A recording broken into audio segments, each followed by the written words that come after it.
Assalamualaikum teman-teman, selamat berjumpa lagi dengan saya Abdurrahman dan masih tetap di channel Abdurrahman ya, dan masih tetap juga mengupas tentang seputaran gangguan asam lambung dan anestesi psikosomatis. Nah, kemarin-kemarin itu saya jarang share video teman-teman karena memang selain musim hujan itu banyak sekali teman-teman kita yang belum membaik datang ke rumah gitu teman-teman. Jadi untuk sharing lah. Jadi bukan untuk konsultasi. Kalau misalnya konsultasi saya tolak teman-teman ya, karena saya itu bukan dokter, saya bukan ahli hipnoterapi, saya bukan ahli medis, saya bukan ahli penyakit dalam. Tetapi saya itu hanya orang yang pernah mengalami gangguan asam lambung dan anestesi psikosomatis selang beberapa tahun sampai membaik sempurna tanpa obat, tanpa herbal gitu teman-teman. Jadi kalau misalkan sharing berbagi pengalaman bagaimana cara menangani gitu teman-teman, saya selalu menerima ya. Saya selalu menerima orang-orang yang sharing, tetapi kalau untuk yang konsultasi saya selalu tolak. Nah itu teman-teman ya. Nah di season kali ini saya akan mencoba menjelaskan tentang orang-orang yang terkena gangguan asam lambung dan anestesi psikosomatis kemudian mau belajar masa bodoh tentang gangguan asam lambung dan anestesi psikosomatis itu agak sulit ya. Bagaimana nih caranya agar kita itu bisa belajar masa bodoh dengan gangguan ini gitu teman-teman, karena kita sudah tahu bahwa gangguan asam lambung dan anestesi psikosomatis ini tidak berbahaya sama sekali, hanya cukup mengganggu saja, mengganggu terhadap kualitas hidup kita menjadi kurang produktif. Mau produktif gimana teman-teman? Setiap hari selalu merasakan tidak nyaman. Nah itu teman-teman, tetapi ketika orang-orang yang terkena gangguan asam lambung dan anestesi psikosomatis ini sudah tahu ini harus belajar masa bodoh, tetapi untuk melakukan belajar masa bodoh itu agak sulit juga gitu teman-teman ya. Nah makanya bagi teman-teman yang sekarang ingin mengetahui bagaimana sih cara kita supaya belajar masa bodoh tentang gangguan ini, gimana caranya, tonton videonya sampai habis, jangan skip, biar kalian itu nanti paham, biar kalian itu nanti tahu, oh ternyata belajar masa bodoh itu seperti itu gitu kan ya. Nah itu teman-teman, karena untuk belajar masa bodoh itu ya sangat membantu sekali dengan gangguan asam lambung dan anestesi psikosomatis ini menjadi lebih baik. Nah itu teman-teman ya. Nah makanya di season kali ini saya akan berbagi pengalaman saya tentang belajar masa bodoh itu bagaimana caranya supaya hadir belajar masa bodohnya dan kemudian bisa memperbaiki gangguan perasaan kita. Nah itu teman-teman ya. Nah bagi teman-teman yang baru bergabung, kalau seandainya mau bertanya tentang seputaran gangguan asam lambung dan anestesi psikosomatis, alangkah baiknya kalian tonton dulu video-video saya yang sebelumnya, karena untuk seputaran gangguan asam lambung dan anestesi psikosomatis semuanya sudah saya share ya. Dari mulai cerita saya yang terkena gangguan asam lambung dan anestesi psikosomatis kemudian merasakan 1001 macam sensasi, itu sudah saya share teman-teman ya. Dan bagaimana cara menanganinya juga sama sudah saya share. Bagaimana cara menangani sensasi yang hadir dari ujung rambut sampai ujung kaki gitu teman-teman ya. Karena untuk sensasi dari gangguan asam lambung dan anestesi psikosomatis itu sangat banyak sekali ya.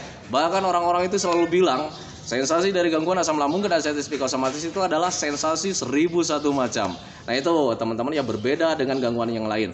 Nah kemudian bagi teman-teman yang baru bergabung juga, dimohon ya kalau seandainya belum subscribe, mohon di subscribe dulu videonya, karena untuk subscribe itu tidak memerlukan biaya, tidak memerlukan pendaftaran. Jadi subscribe itu adalah hal yang sangat mudah sekali bagi teman-teman lakukan ya. Jadi teman-teman itu cukup memijit saja tulisan yang warna merah, tulisan subscribe, biar kenapa?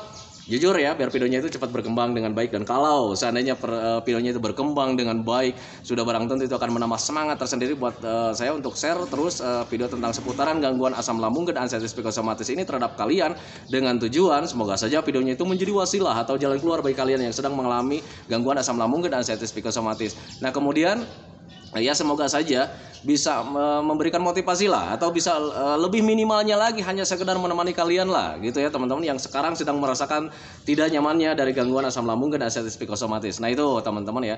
Nah kembali lagi ke topik utama teman-teman ya, untuk orang-orang yang terkena gangguan asam lambung dan anestesi psikosomatis, apalagi yang selalu mengikuti video-video saya selalu menganjurkan sama teman-teman itu untuk belajar masa bodoh tentang gangguan ini, belajar masa bodoh tentang sensasi yang hadir teman-teman, karena setiap sensasi yang hadir itu sebetulnya semuanya juga tidak berbahaya teman-teman, semuanya kegiatan rumahan. Semuanya sensasi rumahan, tidak berbahaya sama sekali. Jadi kita itu harus belajar masa bodoh. Apa yang terjadi dalam tubuh kita, masa bodoh saja. Toh ini tidak berbahaya karena memang tidak berbahaya. Nah itu teman-teman ya, ada sensasi sedikit saja yang dirasa belajar masa bodoh. Apalagi sensasi yang besar gitu teman-teman, dari gangguan asam lambung dan anestesi psikosomatis, kita harus cuek. Belajar masa bodoh karena kita sudah tahu bahwa gangguan asam lambung dan anestesi psikosomatis semuanya juga itu tidak berbahaya.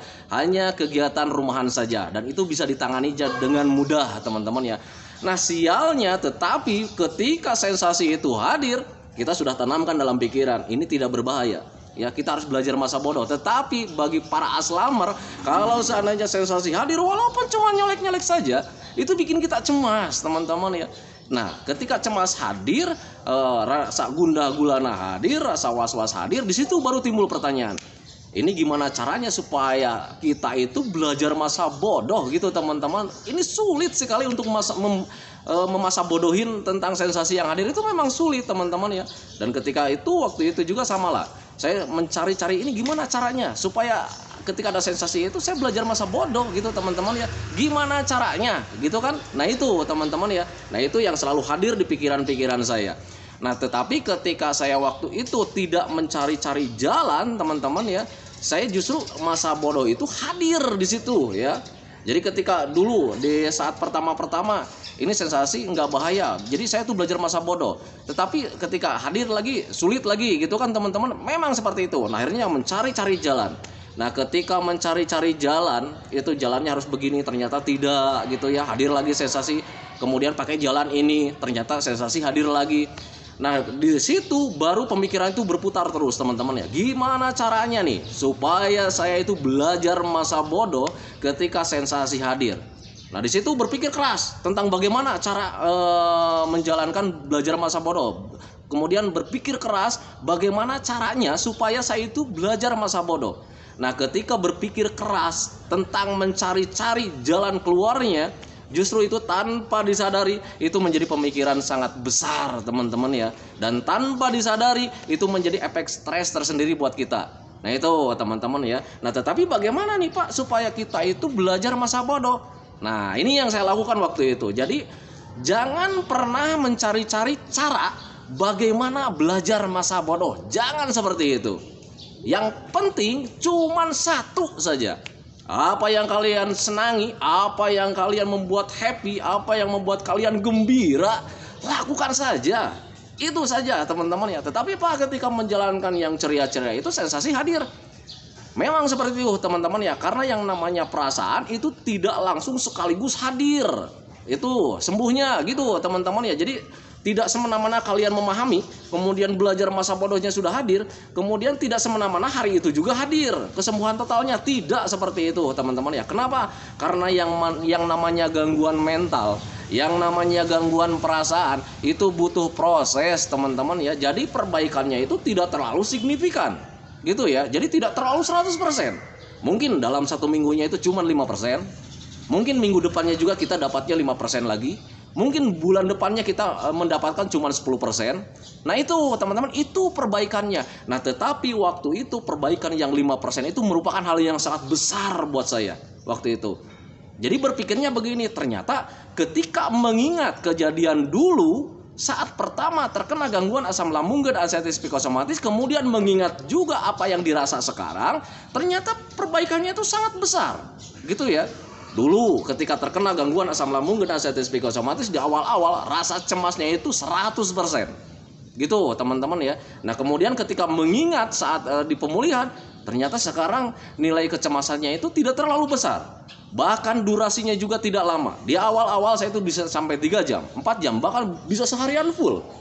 Cemas, hadir, was-was, gelisah. Gitu teman-teman. Nah tetapi ketika dibandingkan sama ketika di pemulihan, itu justru cemasnya itu hadirnya itu cuma singkat-singkat ya. Paling cuma 15 menit. Kesininya cuma 10 menit. Kesininya cuma 5 menit. Nah saya selalu mengingat seperti itu. Jadi ketika melakukan hobi yang menyenangkan, apa yang membuat saya gembira waktu itu dilakukan. Nah ketika melakukan hal-hal yang menyenangkan juga, sensasi hadir, saya selalu mengingat ke sana. Oh ini sedang hadir, sedang terjadi ini sensasi. Baru saya flashback ke kejadian yang belakang. dulu sensasinya nggak terlalu begini ya, gitu kan ya. Nah itu jadi sekarang itu perbaikannya itu sangat signifikan. Sekarang cemasnya nggak lama nih, berarti ada perbaikan gitu. Kemudian ditanamkan dalam pikiran juga, ini bakalan membaik. Nah ketika menanamkan dalam pikiran itu, ketika saya berkata dalam pikiran bahwa ini bakalan membaik, jujur waktu itu juga saya tidak bisa teman-teman. Nah caranya flashback lagi ke kejadian waktu pertama kali. Dulu saat terkena gangguan aslam, cemasnya ini nggak segini nih, besar dulu ya. Nah sekarang cuma nyolek-nyolek, alhamdulillah. Itu menurut saya. Nah itu teman-teman, jadi ketika sensasi hadir, kemudian belajar masa bodoh itu hilang dengan sendirinya teman-teman ya, karena terkalahkan dengan sensasi yang hadir gitu teman-teman ya. Dan akhirnya ketika pengen belajar masa bodoh itu, saya selalu memflashback pikiran saya ke kejadian yang dulu saat terkena gangguan asam lambung dan anestesi psikosomatis. Selalu dibanding-bandingkan, dulu parah banget nih, sekarang nih cuma segini. Nah berarti itu ada perbaikan teman-teman ya. Nah itu, dan kemudian ketika mengingat ke sana, lakukan terus apa yang membuat kalian menyenangkan. Nah itu teman-teman ya, tanpa disadari ketika kalian melakukan terus hobi-hobi menyenangkan, melakukan terus kegembiraan teman-teman ya, lambat laun itu yang namanya si cemas, yang namanya si tidak nyaman di tubuh kita, di pikiran kita itu hilang dengan sendirinya, tanpa kita rencanakan, tanpa kita minta, tanpa kita nanti teman-teman ya. Jadi seolah-olah kalian itu nyaman terus nyaman, dan akhirnya lupa dengan penyakit. Nah itu teman-teman, karena jujur untuk gangguan asam lambung dan anestesi psikosomatis sembuhnya dengan terlupakan gitu. Makanya bagi teman-teman yang sekarang sedang mencari-cari nih, caranya gimana nih supaya belajar masa bodoh tentang gangguan ini, gimana caranya? Karena setiap belajar masa bodoh juga ketika ada sensasi sedikit saja hilang masa bodohnya. Nah itu teman-teman, jadi selalu merasa-rasa. Nah itu teman-teman ya, itu yang saya lakukan. Jadi untuk terakhir kalinya saya itu tidak mencari cara-cara teman-teman ya. Yang penting apa yang membuat saya senang, apa yang membuat saya gembira, apa yang membuat saya bahagia, lakukan saja teman-teman ya. Gitu teman-teman, sensasi hadir nih. Pak, saya ketika melakukan hobi yang menyenangkan, ketika melakukan kegembiraan, lagi tertawa, lagi tersenyum, sensasi nyolek-nyolek, itu belajar masa bodohnya sangat sulit ya. Bandingkan saja ketika kejadian dulu saat kalian terkena gangguan asam lambung dan anestesi psikosomatis di awal-awal, bandingkan dengan yang sekarang. Apakah ada perbaikan? Kalau seandainya ada perbaikan, syukuri saja, dan itu tanamkan dalam pikiran kalian bahwa gangguan asam lambung dan anestesi psikosomatis kalian itu membaik teman-teman ya. Tetapi Pak, saya udah lama nih membaiknya nih, saya ini kan kejadiannya udah lama. Patut kalian ketahui juga teman-teman bahwa gangguan perasaan itu lebih lama ya, berbeda dengan asam lambungnya. Kalau asam lambungnya kita menjaga pola makannya saja, itu seminggu atau 2 minggu paling lama, itu 1 bulan kita udah beres. Nyampe situ kalau misal kita menjaga makannya. Nah itu teman-teman, tetapi yang namanya perasaan itu butuh latihan teman-teman ya. Jadi makanya pasti ada tempo. Nah itu, dan temponya itu tergantung daripada siapa Anda yang melakukannya. Kalian rajin melakukan metodenya, kalian rajin melakukan aktivitas yang menyenangkan, hobi-hobinya dijalankan, kemudian belajar masa bodoh, ini nggak apa-apa, ini nggak bahaya. Kalau seandainya kalian punya tekad seperti itu, terus dilakukan tanpa disadari, kalian akan lebih cepat teman-teman ya. Berbeda ketika orangnya itu cuman yang malasnya itu sangat besar, karena untuk gangguan asam lambung dan anestesi psikosomatis itu rasa malas itu justru lebih menguasai ya. Lebih menguasai orang-orang yang terkena gangguan aslam. Itu cerita saya gitu teman-teman. Tetapi semoga saja teman-teman tidak ya. Tetapi waktu kejadian saya itu rasa malas itu sangat besar gitu teman-teman ya. Saya ini harus jalan-jalan nih, saya harus melakukan hobi-hobi yang menyenangkan, tetapi pas mau bergerak itu rasa malasnya sangat besar sekali. Dan di situ baru ada hambatan teman-teman ya. Nah itu makanya ketika kalian sudah tahu rasa malas itu harus dilawan teman-teman ya. Ini harus dilawan. Nah makanya di situ butuh tekad yang kuat teman-teman ya. Gitu. Nah cara melahirkan tekad yang kuat itu gimana? Sudah dijelaskan di video sebelumnya. Makan yang banyak, karena itu kalau misalkan kita pengen punya semangat yang tinggi harus ditopang dengan tenaga yang besar teman-teman ya. Karena apa? Energi itu lebih dominan, paling besar 80%. Itu nilai dari tenaga itu sangat mempengaruhi semangat kita teman-teman ya. Kalau misalkan kalian mau berpikir logikanya, logiknya gitu teman-teman, wajarnya coba ingat-ingat ketika puasa gitu teman-teman ya. Semangat ada, tetapi tenaganya nggak ada.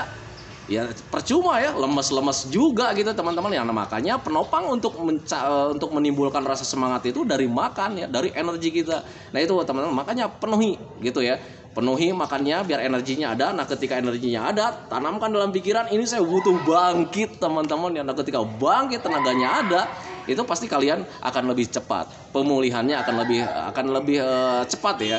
Nah itu berbeda dengan ketika kita ini tekad kuat tetapi tenaganya nggak ada, ya percuma juga gitu teman-teman. Nah makanya untuk 3P itu tidak bisa dipisah teman-teman ya. Dari pola makan kita tidak bisa dipisah dengan pola hidup teman-teman ya. Kalau seandainya pola makannya dijaga, pola hidupnya nggak dijaga, percuma teman-teman ya. Contoh, kalau misalkan ini si bapak bilang katanya kalau seandainya pengen kita ada tenaga, makannya harus banyak. Kalian makannya banyak misalkan, tetapi untuk tidurnya, untuk pola hidupnya kalian tidak dijaga, begadangnya sering kalian lakukan gitu teman-teman ya. Ya percuma saja, makan banyak juga kalau seandainya banyak begadang, itu di pagi harinya akan lemes juga teman-teman ya. Gitu, karena kualitas hidup seseorang di pagi hari, di siang hari, di sore hari itu tergantung daripada tidurnya di malam hari. Nah itu teman-teman, biasanya nih kalau seandainya orang-orang yang kurang tidur di malam harinya itu kurang gairah, banyaknya lemas ya, kemudian tidak ada mood ya, tidak ada semangat, kurang semangatnya, kebanyakannya ya loyo ya. Anda rasakan sendirilah ketika kalian sebelum terkena gangguan asam lambung dan anestesi psikosomatis, ketika kalian sering begadang, apa yang terjadi di siang harinya? Pasti kurang semangat. Nah itu teman-teman yang makanya kualitas hidup seseorang itu ditentukan ketika istirahatnya di malam hari. Itu gitu teman-teman. Jadi untuk 3P itu tidak bisa dipisah ya. Jadi untuk pola makan itu harus kita jalani, kemudian pola hidupnya juga harus dijalani. Nah kemudian yang ketiganya juga itu pola pikirnya harus kita jalani juga. Kenapa seperti itu? Karena apa yang kita pikirkan itu bisa mempengaruhi kehidupan kita. Nah itu teman-teman, contoh kita selalu memikirkan tentang kesedihan, ya lambat laun perasaannya juga akan ikut sedih ya. Nah itu teman-teman, kemudian kalau misalkan kita berpikirnya yang ceria-ceria, hati kita akan senang, riang gembira teman-teman ya. Nah itu yang saya rasakan, makanya untuk 3P itu nggak usah dipisahkan. Jadi pola makannya tetap dijaga, kemudian pola hidupnya juga dijaga, kemudian pola pikirnya juga dijaga. Berpikirlah hal yang menyenangkan, kemudian berpikirlah yang sederhana, jangan terlalu berpikir yang besar, karena berpikir yang besar juga bisa menguras energi kita dengan cepat. Akhirnya energi kita itu terkuras lagi gitu teman-teman. Dan kalau seandainya energi kita terkuras lagi, keseimbangan tubuh juga terganggu, dan kemudian nantinya itu banyaknya loyo juga, lemes juga. Nah itu teman-teman, makanya pahami saja ke sana gitu teman-teman ya. Nah itu teman-teman ya, jadi untuk orang-orang yang terkena gangguan asam lambung dan anestesi psikosomatis, kemudian sudah memahami juga, apalagi yang sering mengikuti video saya, ini harus belajar masa bodoh, tetapi kalian itu agak sulit kemudian mencari cara-caranya itu gimana. Kalian jangan pernah mencari cara-caranya untuk belajar masa bodoh teman-teman, karena kalau misalnya kalian mencari-cari cara bagaimana untuk belajar masa bodoh, justru itu akan menjadi pemikiran yang sangat besar di situ. Nah itu teman-teman. Nah makanya gimana nih Pak supaya belajar masa bodoh itu, apa yang kalian senangi, apa yang membuat kalian bahagia, apa yang membuat kalian ceria, apa yang membuat kalian senang, lakukan saja teman-teman ya. Toh kita sudah tahu setiap sensasi yang hadir dari gangguan asam lambung dan anestesi psikosomatis itu tidak berbahaya sama sekali gitu teman-teman. Makanya ketika sensasi hadir, kita mau belajar masa bodoh kemudian tidak bisa juga, flashback sama kejadian dulu saat terkena gangguan asam lambung dan anestesi psikosomatis di awal-awal, dan bandingkan dengan yang sekarang. Kalau seandainya ada perbaikan, syukuri saja, tanamkan bahwa kalian itu sekarang sudah agak membaik. Nah itu teman-teman, makanya cuek di situ. Apa yang membuat kalian senang, apa yang membuat kalian gembira, lakukan lagi. Nah itu teman-teman, itu sepengalaman saya gitu teman-teman ya. Jadi ketika dulu belajar masa bodoh itu memang sangat sulit sekali gitu ya, selalu terkalahkan ketika sensasi hadir. Nah itu teman-teman, tetapi ketika waktu itu saya melakukannya, jalannya dengan itu, apa yang membuat saya senang, jadi mencari jalan-jalan itu, mencari jalan-jalan keluar, mencari-cari belajar masa bodoh itu di stop, kemudian fokus saja apa yang membuat saya senang, apa yang membuat saya bahagia, lakukan. Nah itu tanpa disadari di situ ada perbaikan ya, di situ ada perbaikan. Dan tanpa disadari juga kalau seandainya kita rajin, itu yang namanya nyaman hadir dengan sendirinya. Itu teman-teman ya, makanya pahami saja ke sana. Nah itu teman-teman ya, dari video dari saya, semoga saja videonya itu menjadi wasilah buat kalian, semoga saja videonya itu menjadi pencerahan buat kalian, semoga saja videonya itu menjadi jalan keluar lah. Ya minimal hanya memberikan motivasi atau minimal hanya menemani kalian yang sekarang sedang tidak nyaman ya, karena untuk aslam itu setiap harinya kita tuh nggak nyaman terus ya.